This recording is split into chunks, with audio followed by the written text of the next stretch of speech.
for today's read aloud, it'll be our final chapter that takes place in London, and it almost feels like the book should be over at this point. However, we will then head back to Mollusk Island for a number of chapters. So it's kind of a weird feel of the book because really when things get tied up in London, it seems like the book should be over, and then we're going to go back and find out what has happened with everybody at Mollusk Island. So this chapter is called The Sword from the Sky, and it's very, very short. "Here it is," said Patrick, handing the sword to Peter. Peter shivered, remembering the last time he touched it, when he had plunged it into the living corpse that Umbra had become. "And here's the tip." Peter stuck it into his pocket. "Do you know where the tower is?" said Ted. "I think I remember," said Peter. He and Molly had spent an unpleasant night there once, fleeing from Umbra. "Tinker Bell will get me there." Tinker Bell, thrilled that she was once again the lone female presence around Peter, beamed from her perch in his hair. "Are you sure you don't want us to?" began Ted. "Yeah, we've been through this several times, I'm sure." "Okay then," said Ted. He wanted to hug his old friend, but settled for a manly clap on the back. "Off you go," he said, and off Peter went. Now we switch scenes to right outside the palace. The two bored guards stood guarding outside the jewel house. There was nobody to guard against. The tourists were gone for the day, but it was the jewel house, and their job was to guard the crown jewels, so guard it they did. The sword landed in between them. It fell with a hissing sound as it plunged into the grass, its blade going more than a foot into the earth. And for a moment, the two beefeaters stood there, still, stunned. Then one ran towards the sword. "Would you look at this?" he said. The other one was staring at the sky. "Did you see? I mean, what was—" The first guard looked up and he saw only gray. "What? Did you see something?" "I don't know," said the other. And that's the end of the chapter. Now, it's a key part for two reasons. Reason number one, of course, is you have to do a lot of inferring to figure out what has happened. Rather than explain himself, Peter has simply just dropped the Sword of Mercy from the sky and let it go into the earth, and they can figure out that the one inside the jewel house is a fake. So they kind of tie that up rather quickly.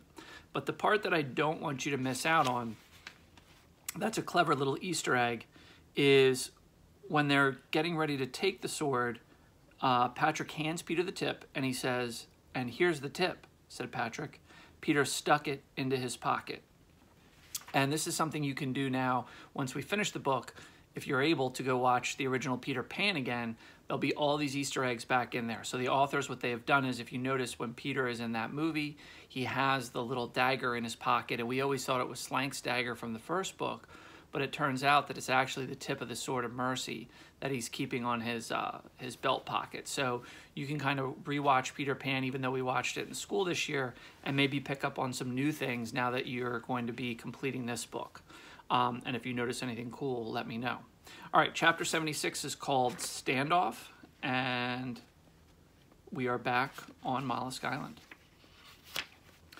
Nereza stared out of the cave entrance. The rain had finally stopped and dawn was breaking. For a moment, his hopes rose, but then, by the gray light, he spotted the massive shape a few yards down the mountain. Nereza spit out a curse. Mr. Grin was still there, watching in the cave, waiting. Nereza waded back to the place where he and the others had settled for the night, a relatively dry, flat rock next to the underground creek. The last torch had sputtered out hours ago. The only illumination was the dim, filtering light. The last torch, the star stuff chest, locked, tight shut, sat next to the cave wall. The key was on a chain around Nereza's neck, and O'Neill and the 8 crewmen were sprawled around the rock, dozing. The 9th crew member was watching Shining Pearl, who sat with her knees drawn up to her chest and her head down. O'Neill opened his eyes at Nereza's approach. "Well?" he said. "It's still there." O'Neill nodded. "The mollusks will be out there, too." "I didn't see anyone." "You wouldn't unless they wanted you to," said O'Neill, "but they're there, believe me." "So it's a standoff." "Yeah," said O'Neill. "So what do we do?" Nereza's eyes went to Shining Pearl. Now we go to Fighting Prawn. Fighting Prawn's arms and legs ached. He had spent the night crouched in a tree overlooking the clearing. The rest of his men were in trees all around him.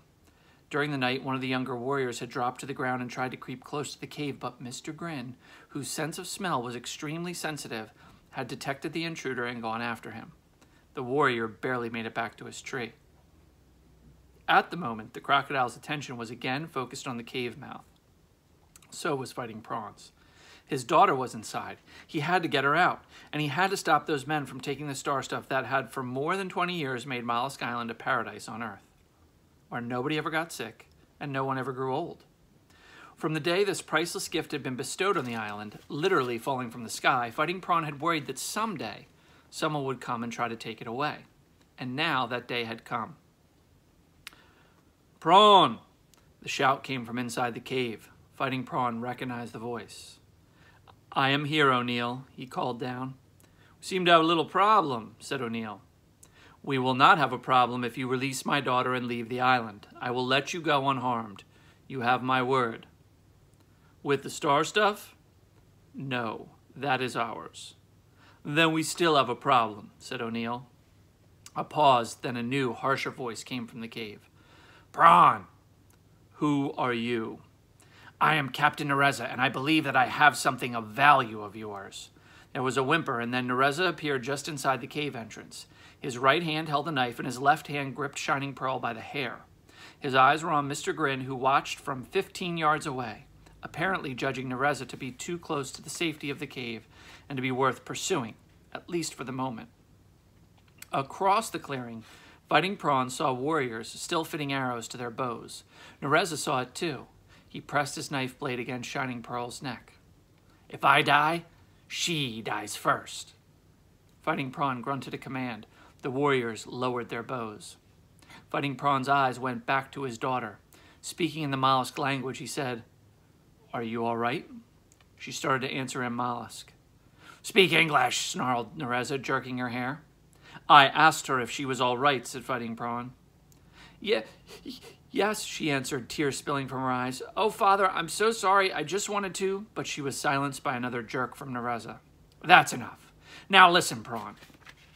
If you want her to stay alive, you will do two things, and you will get that croc away from here, number one, and then you'll give me and my men the star stuff and free passage to our boat and back to the ship. I'll have my knife at your daughter's throat the whole time."